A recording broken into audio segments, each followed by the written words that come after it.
Hi.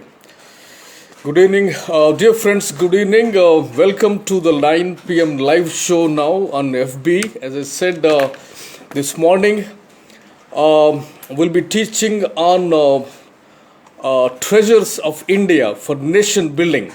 Treasures of India for nation building. Those of you are following it, we are in a very, very crucial times in India, right?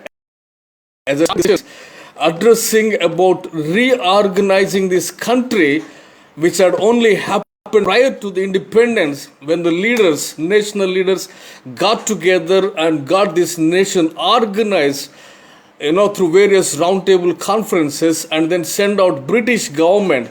And now we're at that similar crossroads where we need to again reorganize this country, right?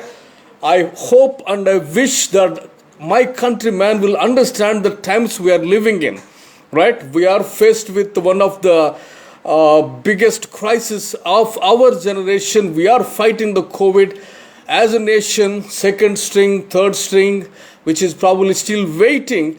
At this point of crisis, we need to talk about reorganizing this country, right? It's almost similar to what Japan went through right after the Second World War. That they actually got together again to build their nation after the Second World War and became one of the top prosperous countries in a very short term. Japanese worked so hard to build their country again after the Second World War, right? I believe that's the kind of faith that we in Indians need to have, to see that we rebuild our country again from the ruins that we are actually going through, that we are bombarded with this pandemic that is actually, taking so many lives in this country, right? At this kind of crossroads, we have arrived at a place where we need to filter out stuff from this country. We need to throw out the stuff that had not worked in this country.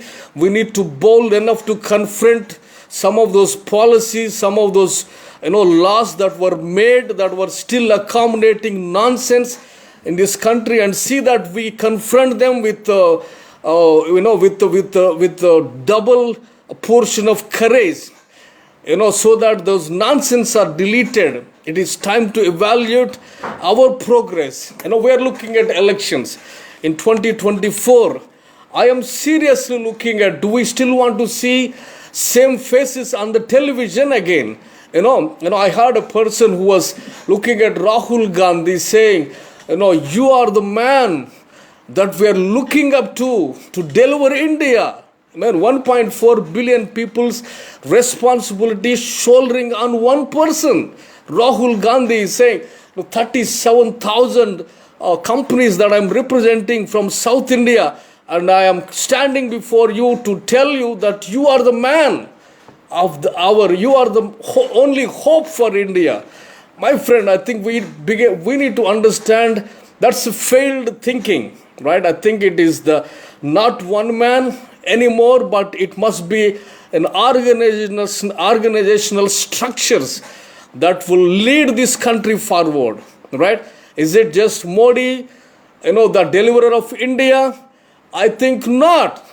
I believe we need millions of Modis in this country, who are passionate about this country, or the recent hero who is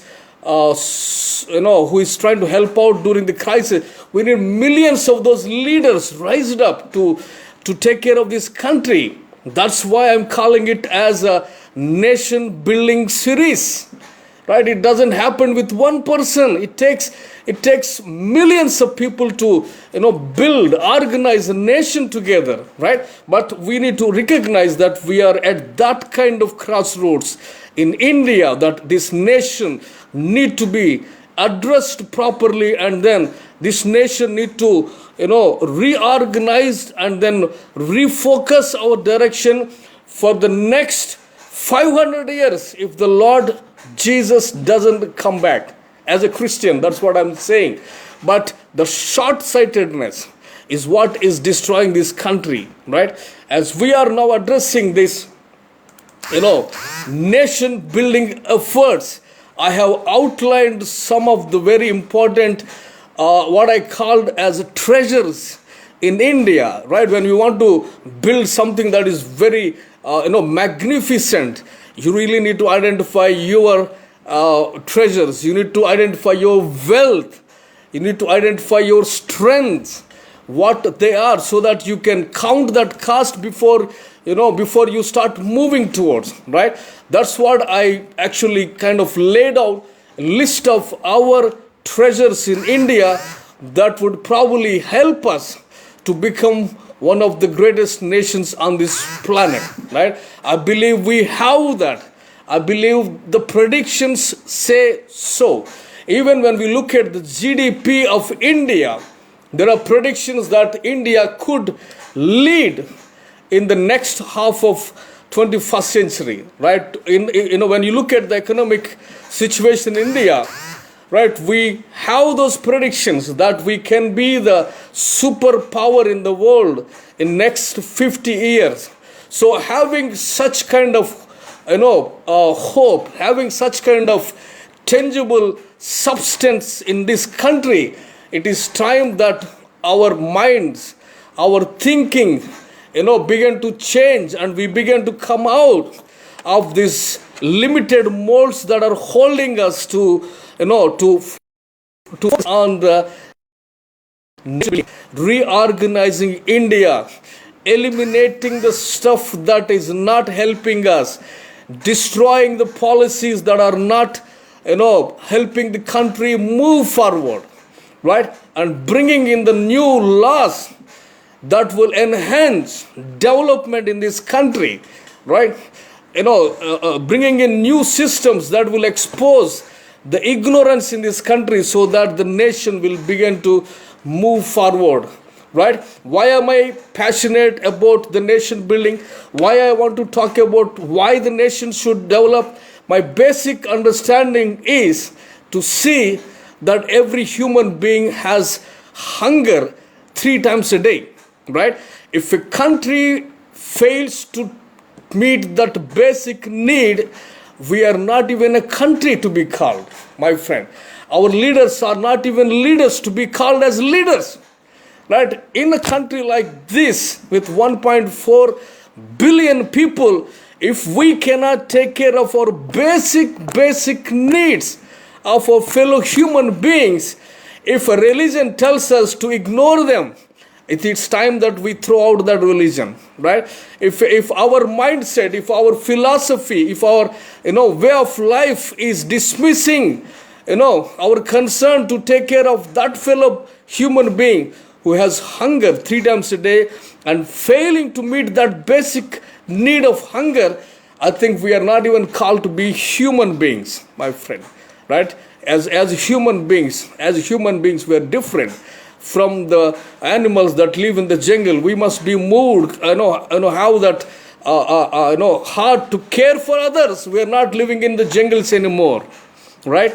India at this time of the year still has population 1/3 living below the poverty line. Does it not make us to get back to the roots and address the issues and say, hey, where are we going wrong? Look at the failed structure that had failed to handle this epidemic, failed to take care of the basic things in this country, my friend. If we don't address these things now, and I'm well confident that we have what it takes to address these issues right away. We don't need to wait for the next generation to address those issues. I believe we have got what it takes to address these concerns in this country so that this nation can rise up just like Japan rose up after the Second World War, my friend, right? I have laid out few things that I see as a strengths in this country, right, that I will discuss in a short while. But these strengths, if channeled properly, can transform India, right? There are definite potential in this country. There is definite, ability in this country, right here in this country, that could transform this nation, right? If only we begin to address them, and if only begin to see that strength our treasures in this country, I believe we can see this nation transformed and rise to become one of the greatest nations, right? The treasures that I have identified, some of you may agree, some of you may not agree with me, but the treasures that I've actually listed out on my list, the first thing on my list is our population, right? As the second highest populated country in the world today, right? India, right? Most of us might think the population is our problem in this country. Most of the people, we may have, that pessimistic mindset saying, hey, we are too many people, that's why we are remaining poor. But I don't think that's truth.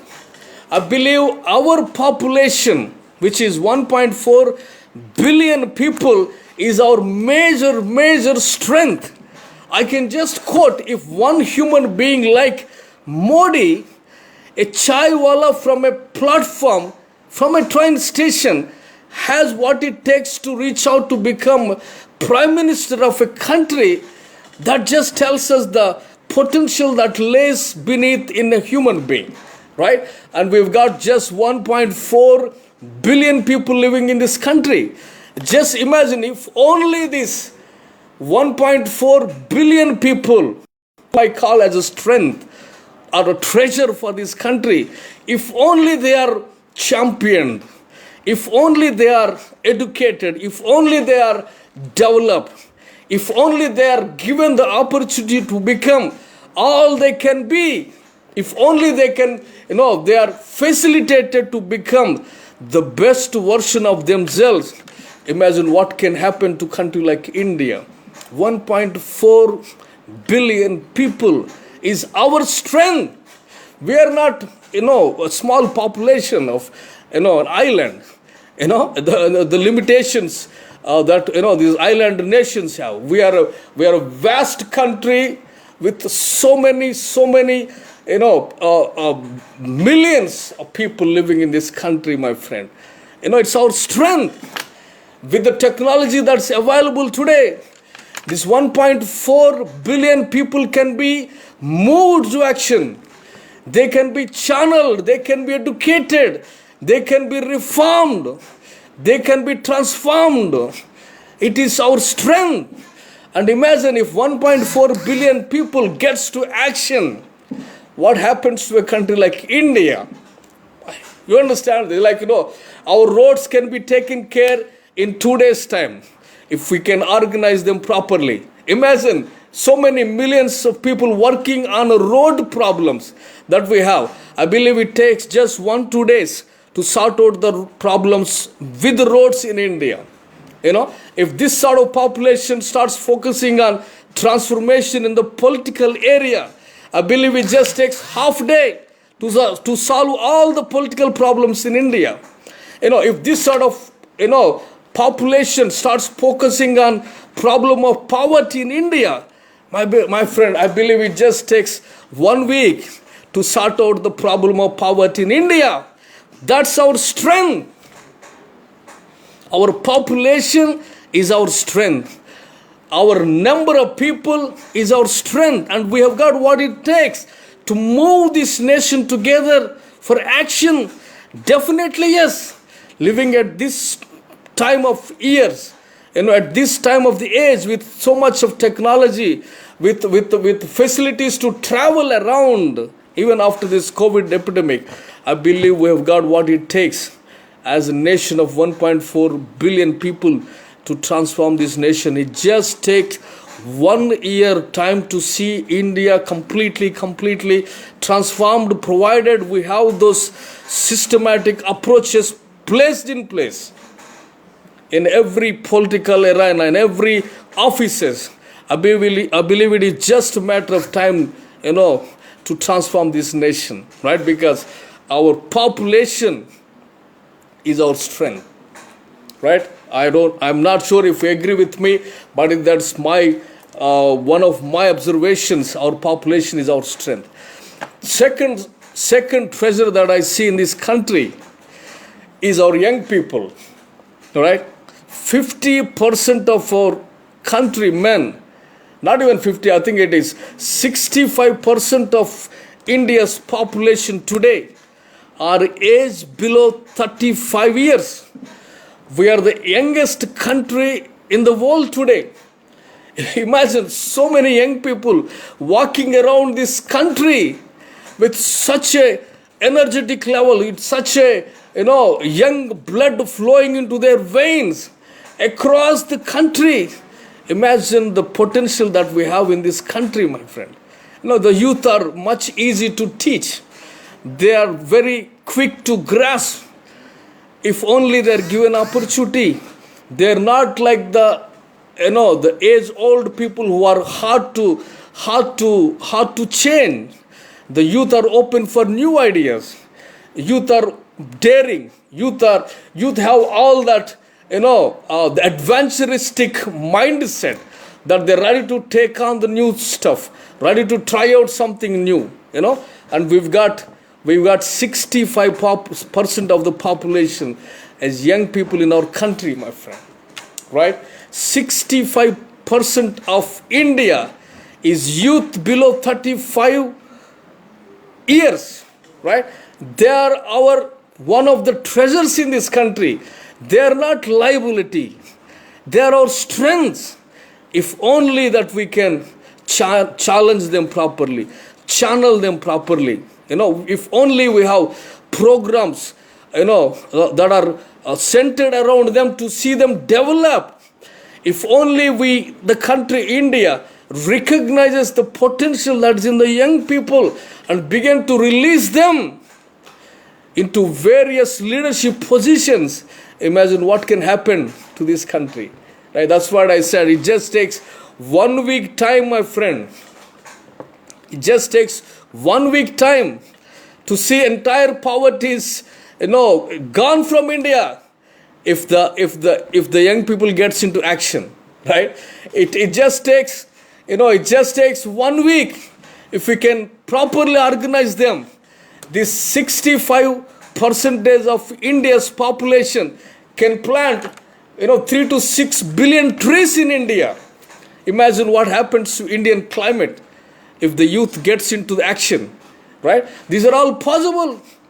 Therefore, that's why I'm saying India has the greatest chances to become one of the greatest nations on the face of this earth. It is possible, right? Because the treasure that we have in India are the young people, right? Imagine if the young people of this country are given proper tasks in the scientific area, in the climate issues, right? In the corruption issues, in the judiciary issues. If they're only provided opportunities and programs are designed around them, as I just quoted about planting trees, if only that kind of tasks are given to the young people in India, imagine it only takes 1 week to plant 3 billion trees in India. Really, because of the high number of people living in India. Look at what sort of changes that will do to the climate in India. How much oxygen levels that will rise in India. Right, my friend? It's only if we see the potential. If we can open up our eyes and see the treasures that we have there in our country, laid, unused potential of our young people in this country. I believe we in India has what it takes to move to become a greatest nation on this planet and to become blessing to many other countries. My very purpose of doing these videos is to see I am not a nationalist or I am not a some sort of racist to talk about Indianism, India, etc. My whole purpose is to see the basic needs of people are met. The basic need of people is to see that they get food 3 times a day. And if 1/3 of population in India is still living under the poverty line, I'm saying, I believe we haven't done much. I believe we have failed in this country to see this country become something.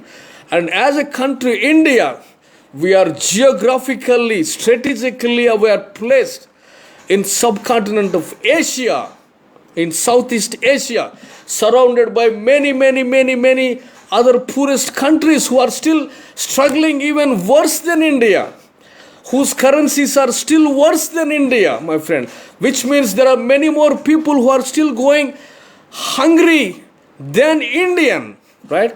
If only we see our strengths, our treasures, our treasures, and begin to see that we build this country, India, so that we can become even blessing to these countries that are surrounding us, because the human life matters, regardless of wherever it is living. God loves the human beings. Human life matters. It is important we take this mission of seeing other countries are blessed. Right? That is the very purpose that I am addressing these issues. Right? The third treasure that I see in this nation is India has the second highest population of English speakers. I am sure many of you are aware of the global language that is there, which is used across the globe, English, right? In India, we have more English speaking people than many countries together in the world, right? That's our strength. That's our treasure, that we have so many people who can speak in English, which means it is not that we are becoming slaves to somebody, which means we are actually able to access the information that's available outside our geographical, political, borders, right? Which means the knowledge doubles, triples as our people gets out using various platforms to acquire this knowledge into India, to build rackets, to develop science, to take the education industry forward, to make better movies, and all sorts of advancements which are possible by the use of language. And we have the second highest English speaking population in the world today. That's one of, again, our treasures. It's our treasures. Recent years, India might have thought of going back to medieval times, right? Going back to medieval practices, etc., forgetting the economic development. Economic development is absolutely crucial, because that's what meets the physical needs of people. That's what changes the quality of life, my friend. I am talking to the people. If you are living in some sort of a religious institution, either a church, temple, mosque, masjid, whatever it is, if that institution is not addressing the issues outside of your four walls, it is time that we make serious observation into those institutions, right? If that institution, either it is church, mosque, temple, whatever it is, if it is not talking about people who are going hungry and not doing anything to take care of them, that God probably must be dead, right? It is time to plan for a burial for that kind of a God, right? It's important, if there is a God that is existing, then that God must be interested and concerned for the people living in. If He is a God who's created the human being, if He is not concerned for the very creation that is created, then He is not God. It's time to pack Him up.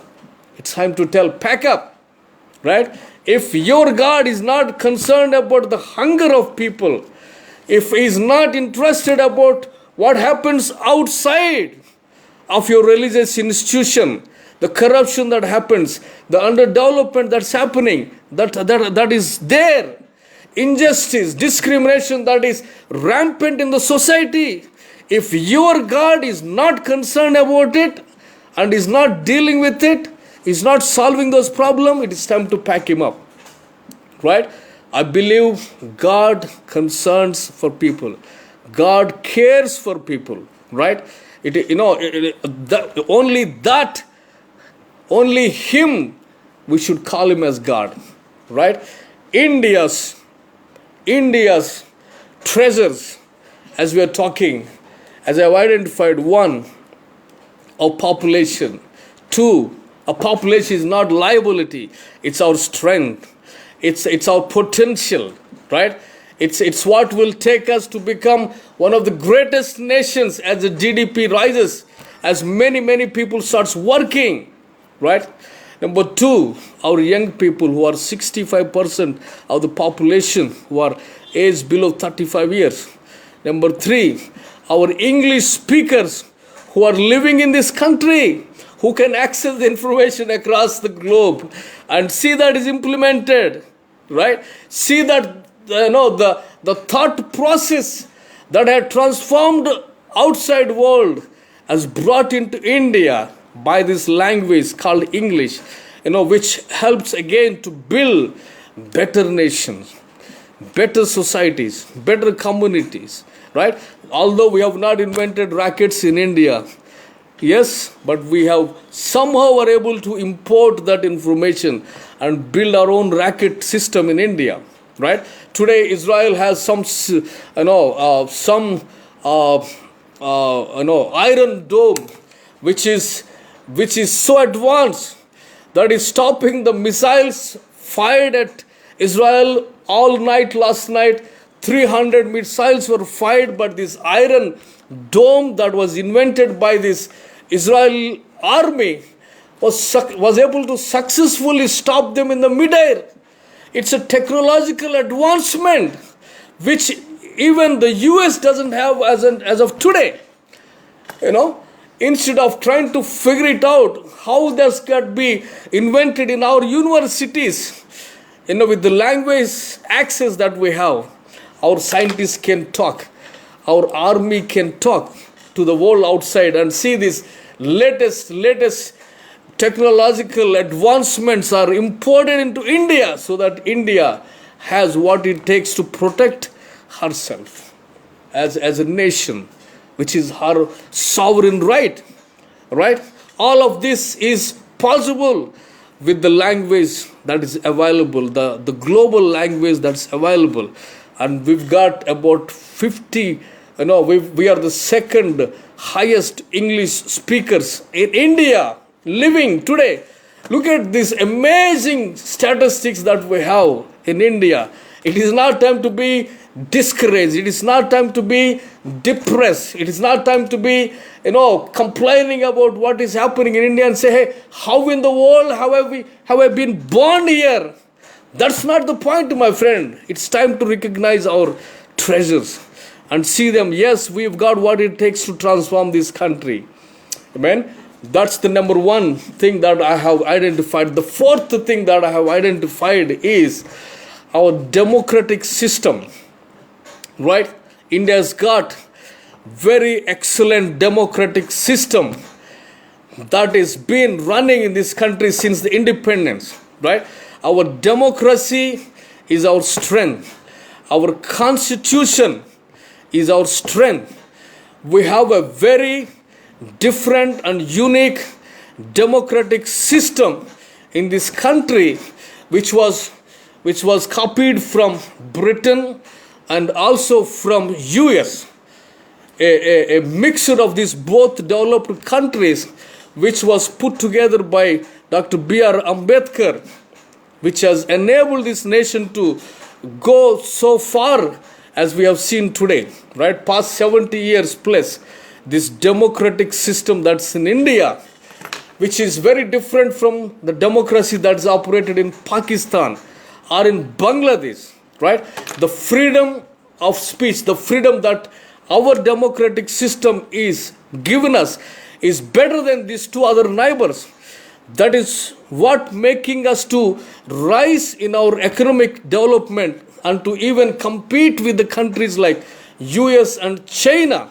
It's all because of the democratic system that's in place in India, my friend. Very, very excellent system that we've got in this country. And that's one of our treasures. we must fight with all of our might to see this democracy in India is preserved. Right? In recent years, in the global media, India is under attack. See if we are still the largest democratic country in the world. As Modi's government had failed in many areas of implementing this democratic system, limiting the freedom of press in this country, or cancelling the posts on the social media, or not broadcasting the protests done by the farmers in Delhi. All of this has raised concern in various parliaments in the world to address if India is still the largest democratic country in the world. I believe it's our time. It's our time to see that this treasure that has been forwarded, that's been passed down to us through our freedom fighters and to people like B.R. Ambedkar, the democratic system in India is preserved. Right? It's our treasure that we do everything possible to see that the democracy in this nation is saved from the goons that roam around. To see, those who want to destroy this democratic, the secular fiber of our country. Those who are fighting to see that there are certain words are, eliminated from the constitution. The words like secularism, that will be a that will be a horrible thing if those things happen. That could happen if majority of Indian community remains silent, like the way that we've been silent for many years. That's why I have started this, to call for to call the nation for national development. It's time that we put our country first, keep aside all our differences and begin to focus on our country. It's important that we teach this in our schools and colleges, that we become patriots for our country. Right? It doesn't mean that we are not religious. It doesn't mean that we forsake God. If you believe in God, then I believe that God should move you to love the person that you see with your physical eyes. If He's not doing it, if He's not making you to care for the person that you see with your physical eyes, He's no God at all. Right? Only that kind of God can enable a country to become a great country. Right? Our treasure, our fourth treasure is our democratic system, my friend. Democratic system, 2024. We're getting ready to go for elections. I would hate to see the same politicians on the TV screens again. It is time they go.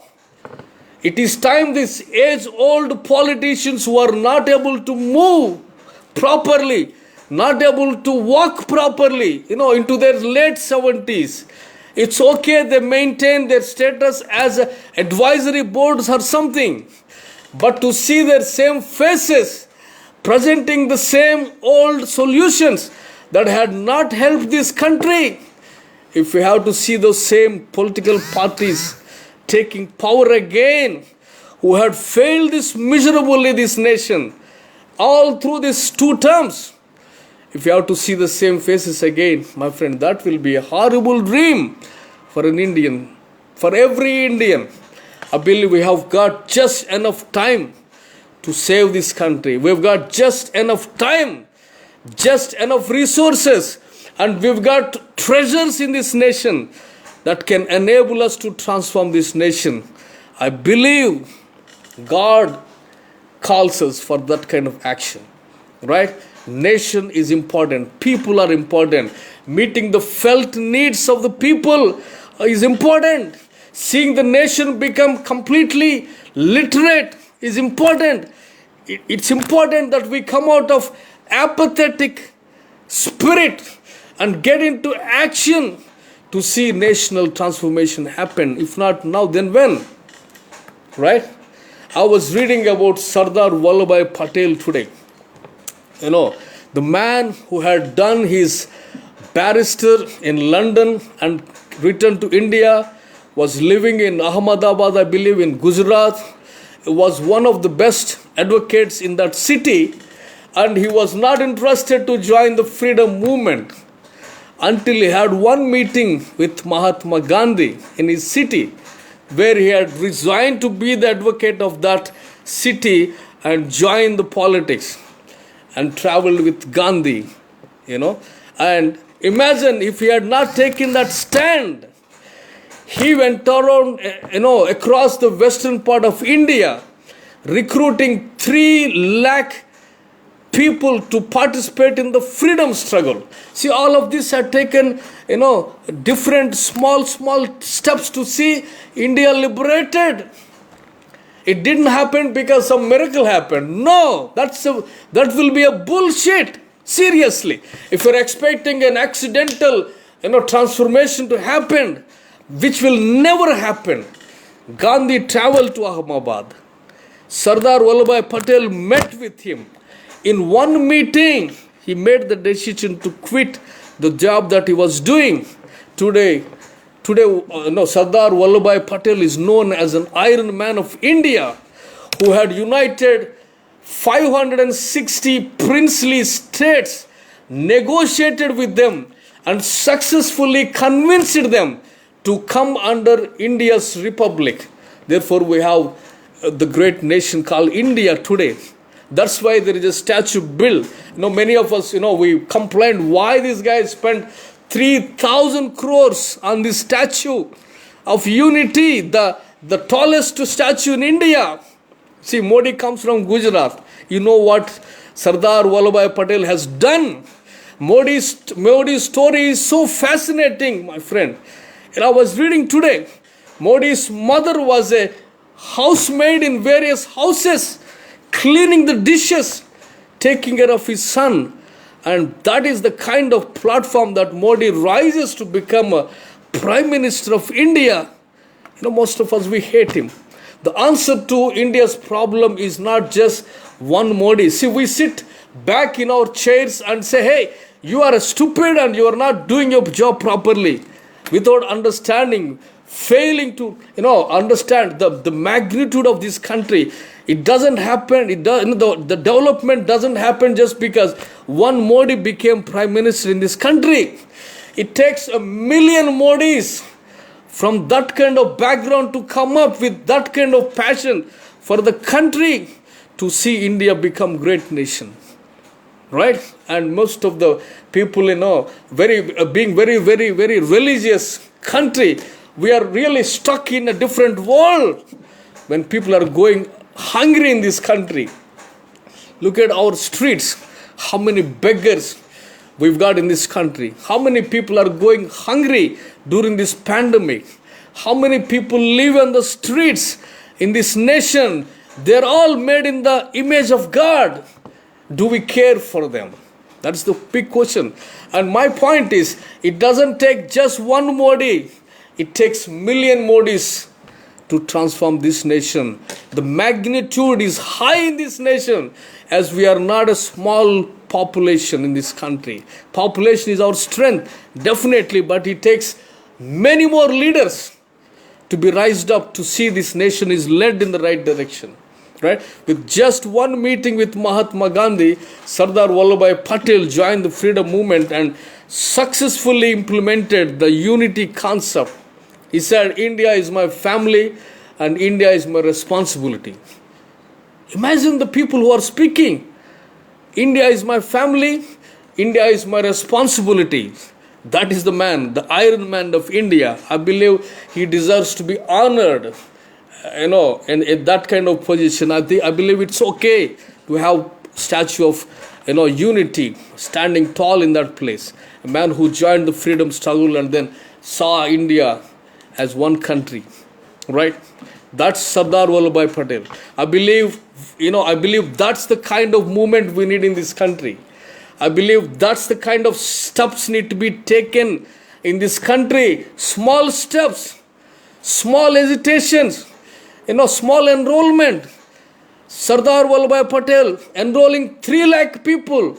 I'm sure there were millions living then, but 3 lakhs have signed to become part of the freedom movement, which mattered that day. It is time that we get concerned. It is time that we get into action for this nation building and the second reorganization of this country. As we are faced with this horrible pandemic, I believe it is time that we rise again as a nation.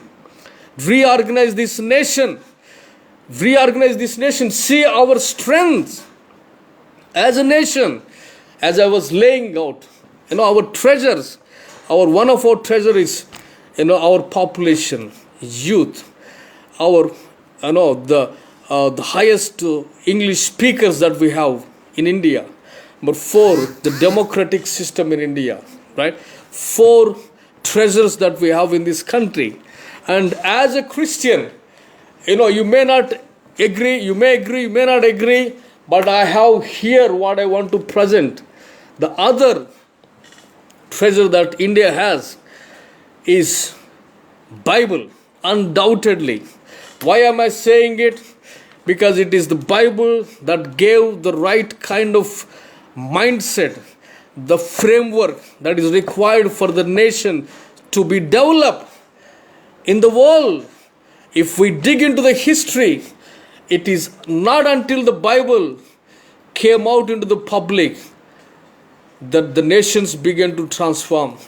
All the greatest inventions that we see today, the electricity that we use today, all these technological advancements that had come out of the education system that had begun after the 16th century, right? How is the Bible connected to it?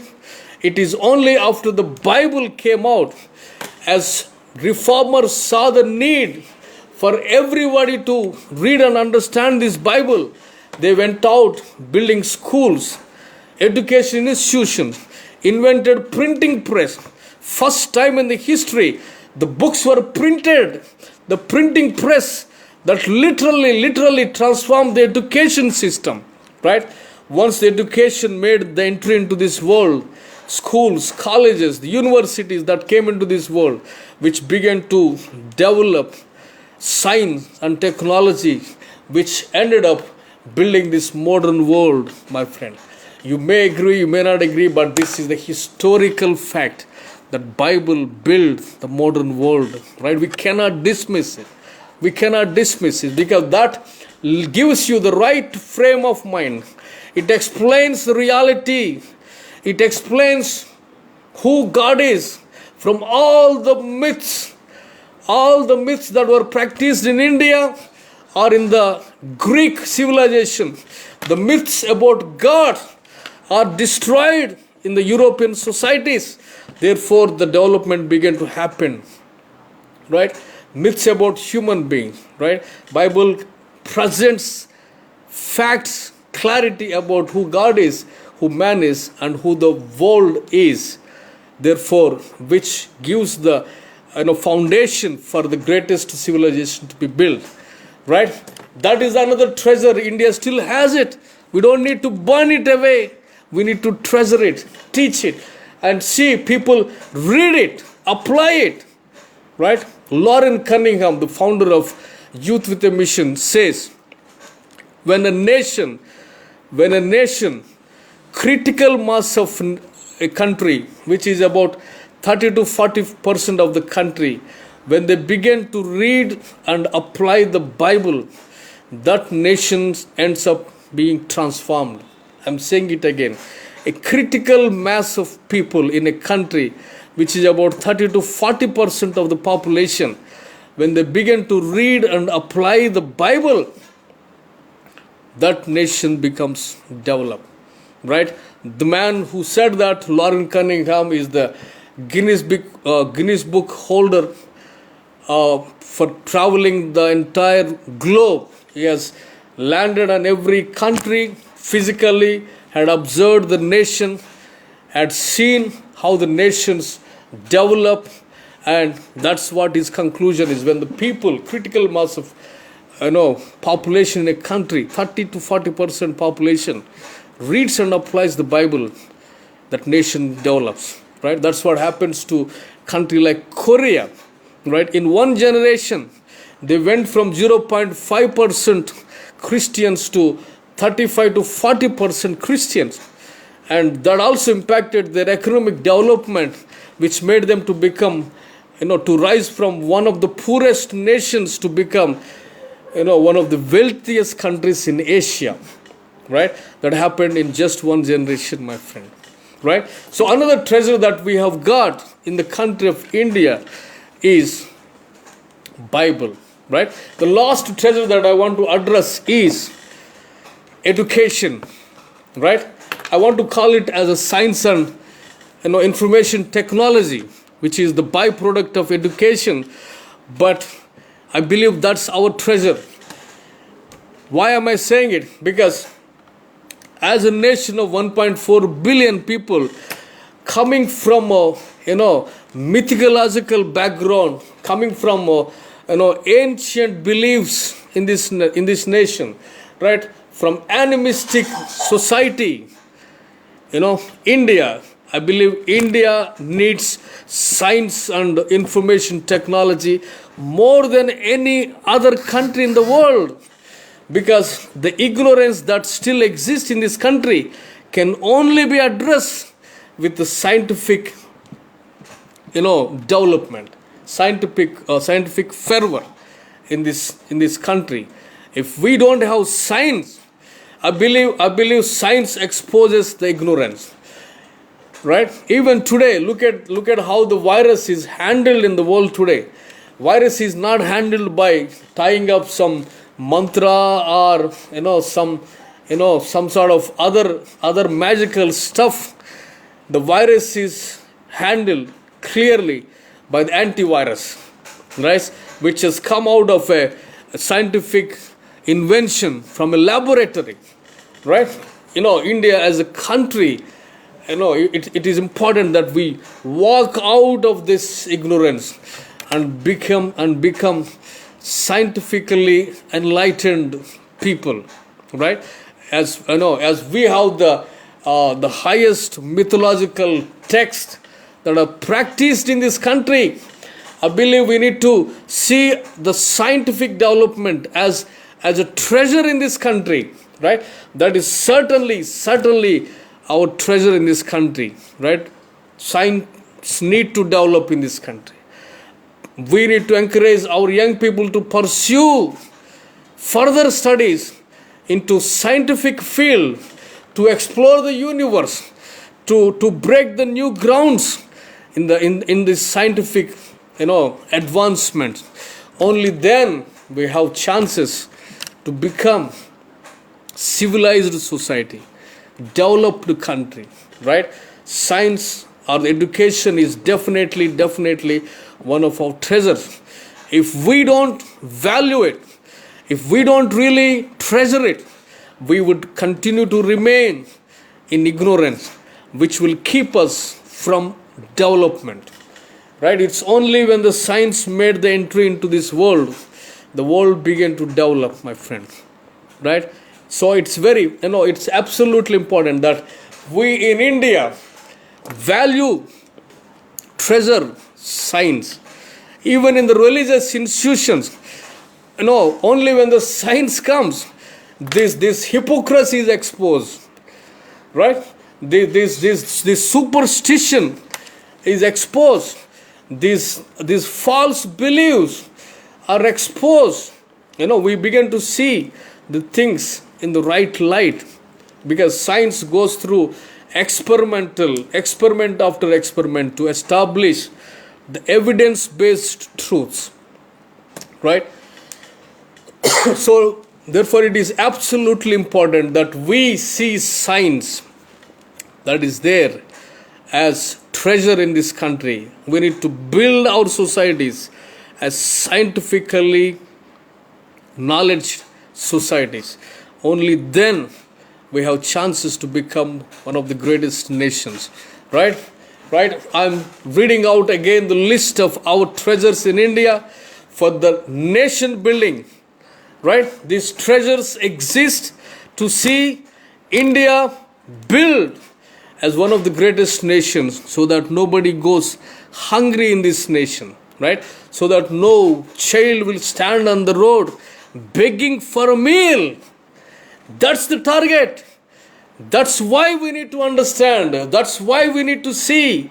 That's why we need to take the responsibility, shoulder this responsibility to see our country is built in our generations, right? In 2024, as we are getting ready for the elections, the same old myths should not rule our country, right? The same old political promises should not rule this country. We must see a fresh ideology that invades this country so that the India progresses, develops, right, in every area in our society, right?